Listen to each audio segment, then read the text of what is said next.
It's the name of a famous method. In this method, you set goals for yourself on a daily or weekly. You start to put cross to the days on which you have reached your goal.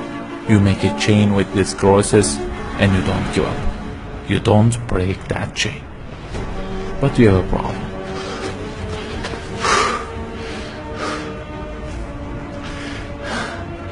Personal development specialists say that we should have goals.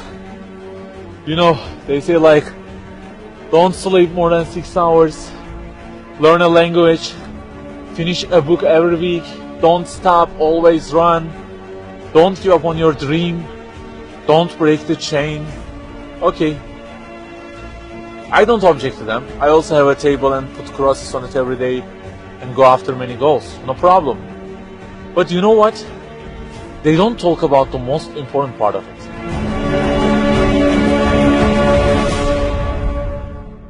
Let me give you a simple mathematical example.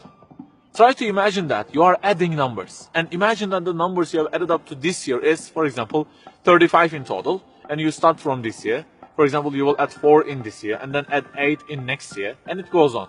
And there is an unknown time which counts down, and when it ends, you can't add any other number. Okay, you start the addition. Plus 4, plus 8, plus 7, plus 3. You add ambitiously, you keep adding and adding. Plus 6, plus 5, and okay, they say time is over. Then you realize that you have added the numbers into a giant parenthesis, and there is a zero multiplication at the end of it. It wipes out all the numbers you have added all those years, and the result becomes 0. Of course, you are disappointed. All your efforts have been wiped out by the 0.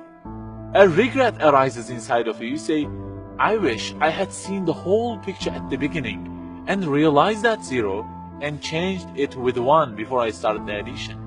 I think you got the point. Okay, guys, you may have goals for this year and afterwards. Learning a language, finishing a book every week, increasing your monthly income to $15,000, not sleeping more than 6 hours, etc. But for what? For what do we set goals exactly?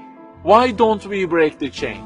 If it is just for a more comfortable or a more respectable life, remember that all this will already be 0 with death. The death will wipe out all of them. The person who knows English will be equal with the one who doesn't know. The one who earns more will be equal with the one who earns less. The one who can reach his goals will be equal with the one who can't. So, if at the end of it, the death will 0 everything, so what is the meaning of adding more numbers with an ambition? It just increases the degree of the disappointment that you will feel.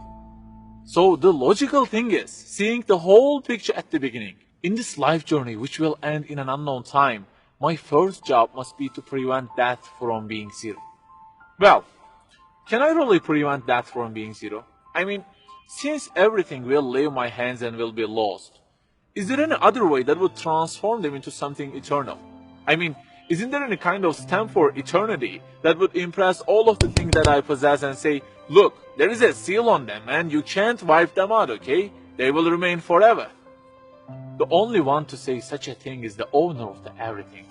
And he says, كُلُّ شَيْءٍ هَالِكٌ. Everything, the languages you learn, the money you earn, the books you read, everything will be perished, إِلَّا وَجْهَهُ, except their way towards Him.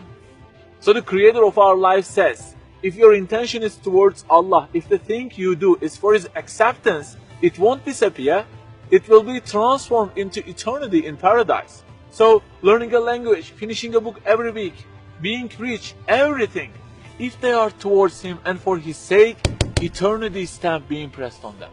For example, in this year, I will study English for 10 minutes daily. For what?